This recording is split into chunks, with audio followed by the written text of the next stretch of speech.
आप इस सिस्टम में सिर्फ ज्वाइन होंगे और आप करोड़पति बन जाएंगे, ये एक गलत धारणा है। दूर दूर तक भी वो पॉसिबल नहीं है। अपने अंदर की उस ताकत को जगाइए। हम मैं कहती हूँ महिलाएं जब घर का सारा काम कर सकती है ना, सिर्फ इनकम क्यों नहीं कमा सकती है? क्यों अपने आप पे वो टैग लगा है कि मैं हाउसवाइफ हूँ? घर का कौन सा काम है जो हमें नहीं आता है? लेकिन हम सिर्फ पैसा नहीं कमाना चाहते, मान सम्मान नहीं कमाना चाहते। घर में कितना भी पोछा लगाओगे ना, कितनी बार भी लगाओगे, मैं हर बार कहती हूँ, कभी नहीं बोलेंगे कोई माँ तुझे सलाम क्या पोछा मारती है। हमेशा यही होगा कि सुबह से शाम तक तुमने घर पे किया क्या है। अपने लिए समय निकाले, अपने वजूद को पहचाने। मैं तो बोलती हूँ जब तक अपनी वजूद को नहीं पहचानेंगे ना, पूरी दुनिया आपको पहचानने से इनकार कर देगी। कौन पहचानेगा आपको? दो लाइनें हैं कि तू खुद की खोज में निकल, तू किस लिए हताश है, तू चल तेरे वजूद की समय को भी तलाश है, समय को भी तलाश है।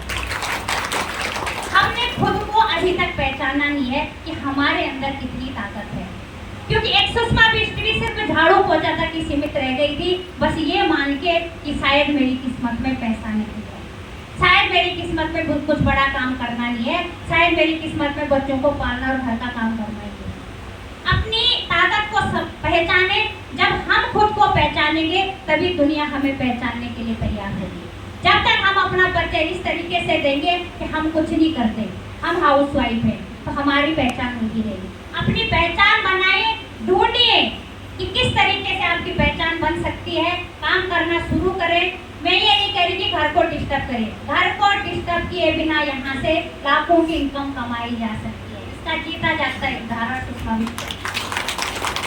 किसी बहन को अगर मन में ये सवाल आ रहा है कि ऐसे आलतू फालतू के काम करने से हमारे बच्चों पे डिस्टर्ब होगा, आता है ना? यहाँ वालों का नहीं आ रहा है, क्योंकि ये सब लीडर है, तभी तो 3 बजे तक बैठे हैं।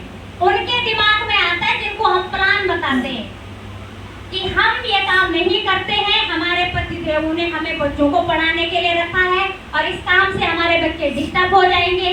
आते हैं ना कई बच्चों हमें।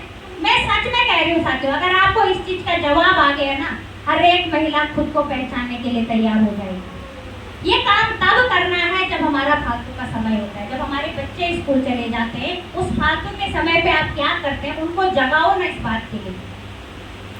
मुझे बहुत सारे अपनों ने ही कहा है और मेरी माँ को कॉल करके बताया कि तुमने अपनी बेटी को बहुत गलत काम कर दे दिया और बहुत गलत किया उसको इस काम में ज्वाइन करवा के, क्योंकि अगर दूर का होता तो उसका कॉलर भी पकड़ा जाता है कि कहाँ फंसा दिया है ना इसको। तो माँ थी तो कोई बोल भी नहीं पाया, लेकिन माँ को ये कॉल गया कि वो इतनी अच्छी पढ़ने में थी, 4 फर्स्ट क्लास थी, ट्यूशन पढ़ाती थी, कोचिंग सेंटर पढ़ा रही थी, तुमने उसे कौन सा काम दे दिया? अब तो उसकी लाइफ भी बर्बाद हो जाएगी और उसके बच्चों की लाइफ भी। और सच बता रही साथियों, मेरा बच्चा उस समय बोर्ड में था 10th में, मेरे बेटे का 95% आ रहा है। और जिन्होंने कहा कि बच्चे फेल हो जाएंगे, भूखे मर जाएंगे, वो तो मीटिंग में पता नहीं ज्वाइन रहती है और उनके बच्चों की 60% भी आ रही है। फर्क नहीं पड़ता है साथियों, बच्चे भी देखते हैं कि माँ सहेलियों के साथ गप मार रही है, अपने कैरियर के ऊपर काम कर रही है। अगर हम ही 2-4 लोगों की ना से डरेंगे ना, कल के दिन हमारे बच्चे इंटरव्यू देने से हालत मना कर देंगे कि मम्मी रिजेक्शन मिल रहा है। रिजेक्शन से हमें नहीं डरना है। हम 2-4 लोगों की ना से डरते हैं ना, कल के दिन अगर अपना बच्चा भी डर गया कि अब मैं इसके बाद इंटरव्यू देने जा ही नहीं रहा हूँ क्योंकि मैं पहले इंटरव्यू में पास हो गया, उसको हम क्या बोलते हैं? फौज में कितनी बार ट्राई करता है बच्चा, जब तक उसकी एज एक्सपायर नहीं होती तब तक वो जाता है। उसको हम कहते हैं एक और चांस, एक बार और, 1 मोर बोलते हैं ना। अपने लिए 2 लोगों ने मना किया इस सिस्टम में ज्वाइन होने के लिए, घर बैठ जाते हैं कि अपने से ये काम नहीं होने वाला। तो पहले खुद को आगे बढ़ाओ, तभी हम किसी और को आगे बढ़ा सकते हैं।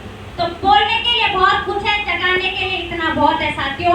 इनके बहुत मार्ग में भटकाने के लिए संकल्प एक ही काफी होता है मंजिल तक जाने। आज संकल्प ले कि अगर रुद्रप्रयाग में कभी दोबारा प्रोग्राम होगा तो जैसे आज ये तीनों बहनें थी ना, रनर पिन, स्टार पिन और रॉयल्टी पिन, ऐसे हम होने चाहिए। संकल्प ले लो, बस यही बहुत है कि कल के दिन हम भी यहाँ होने